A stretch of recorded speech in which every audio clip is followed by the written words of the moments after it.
महत्वाचं ते आहे।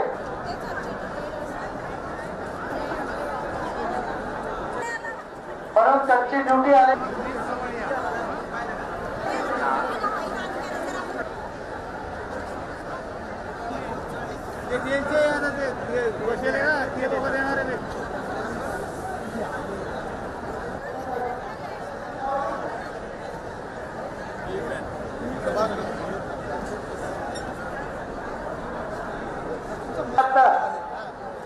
मतदान केंद्र क्रमांक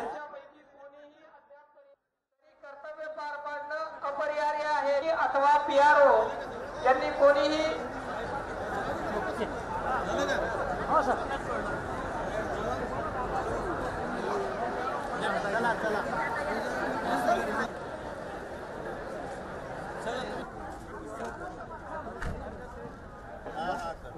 टेबल क्रमांक 25 बूथ क्रमांक 200 कोणताही पीआरओ आज सकाळी काही प्रसार माध्यमातून अशा बातम्या वाचायला आणि ऐकायला मिळाल्या की काल रात्री काही ठिकाणी मतदार कार्ड जप्त करून मतदान न करण्याविषयी काही तरुण कारवाई करत आहेत आणि पैसे हे करत आहेत। रात्री जेव्हा तक्रार प्राप्त झाली सीबीजेलवर आणि टेलिफोनिक, त्याच्यानंतर तातडीनं आमची एफएसटी टीम आणि पोलीस विभागाचे अधिकारी यांनी तातडीनं स्पॉटवर व्हिजिट करून जो जुना एक व्हिडिओ कुठेतरी व्हायरल झाला होता, त्यामध्ये चर्चा झालेली होती, त्याच्या अनुषंगानं पूर्ण चौकशी केली, तपासणी केली। तर त्या ज्यांना 2 आरोपी त्याच्यामध्ये आहेत, एक वाकुडे आणि एक पठाण नावाचे, तर त्यांच्याकडून अशा पद्धतीचं विशिष्ट प्रवर्गाच्या मतदारांनी मतदान करू नये असा ते आग्रह करत असल्याबाबतचा प्राथमिक अंदाज असल्याकारणाने त्यांच्यावर रीतसर एफआयआर दाखल केलेला आहे। जवाहरनगर पोलीस स्टेशनमध्ये गुन्हा क्रमांक 378/2024 तातडीनं त्यामध्ये गुन्हा रजिस्टर झालेला आहे आणि पोलीस योग्य ते तपास करत आहेत। प्रत्येक तक्रारीची आम्ही तातडीने दखल घेतो आहोत, परंतु त्यामध्ये काही अफवा अशा पसरत आहेत की त्या ठिकाणी पैसे होते, पैसे वाटप करत होते, काही जप्त केले, काही पैसे सोडून दिले वगैरे वगैरे काही चर्चेला उधाण आलेलं आहे।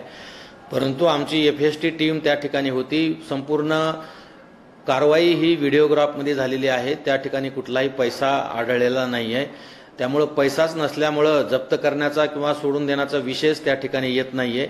परंतु ह्या घटनेला जोडून काही स्वतः रचित अशा काही घटना अफवेच्या माध्यमातून व्हायरल करून एक संभ्रमाचं वातावरण निर्माण होण्याचं वातावरण सध्या झालेलं आहे। त्यामुळे जिल्हा निवडणूक अधिकारी म्हणून मी माझ्या सर्व जिल्ह्यातील मतदार बंधू भगिनींना आवाहन करतो की अशा पद्धतीचं कुठलंही कृत्य त्या ठिकाणी झालेलं नाही। ज्यांनी असं काही गैरकृत्य केलेलं आहे त्यांच्या विरोधात गुन्हा दाखल झालेला आहे आणि पोलीस पुढील तपास करत आहेत आणि त्यांच्यावर योग्य ती कारवाई केली जाणार आहे।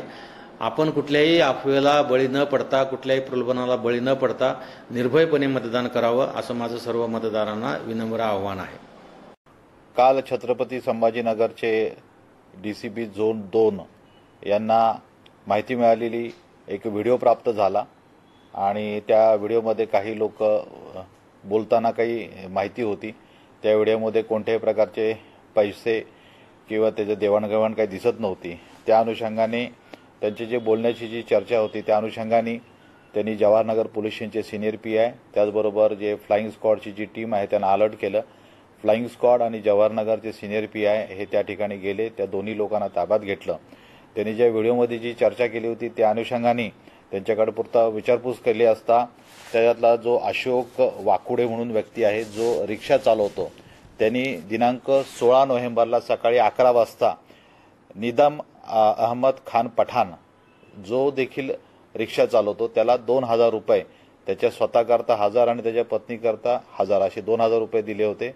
त्याचं आधार कार्ड आणि त्याचं मतदान कार्ड हे त्यांनी स्वतःकडे ठेवून घेतलेलं होतं जेणेकरून त्यांनी मतदानाला जाऊ नये अशी माहिती प्राप्त झाल्यावरती लगेच आमच्या टीमनी जे एफएसटीचे जे प्रमुख होते सागर गोरे यांच्या तक्रारीच्या अनुषंगाने गुन्हा दाखल केलेला आहे जवाहरनगर पोलीस स्टेशनला, ज्याच्यामध्ये बीएनएस कलम 126(2), 171, 173 प्रमाणे गुन्हा दाखल केलेला आहे आणि दोन्ही आरोपी पैसे देणारा आणि पैसे घेणारा या दोघांनाही आरोपींना आपण अटक केलेला आहे। त्याच्यामध्ये पुढील कायदेशीर कारवाई चौकशी चालू आहे आणि चौकशांती पुढील गोष्टी तपासामध्ये निष्पन्न होतील त्याप्रमाणे कारवाई केली जाईल. त्या ठिकाणी कोणत्याही प्रकारची, कारण की FSTने या सर्व गोष्टीचं व्हिडिओ चित्रीकरण केलेलं आहे आणि ह्या लोकांच्याकडे कोणत्याही प्रकारचं कॅश किंवा कोणत्याही प्रकारचे आधार कार्ड किंवा इतर व्यक्तींचे कोणत्याही प्रकारचे मतदार कार्ड हे मिळून आलेले नाही. त्याचबरोबर ही जी घटना घडलेली होती 16 तारखेला त्या ठिकाणचा देखील पडताळणी तपासणी केलेली आहे. कोणत्याही प्रकारची कॅश किंवा रक्कम ही त्या दोन्ही आरोपींकडे मिळालेली नाहीये.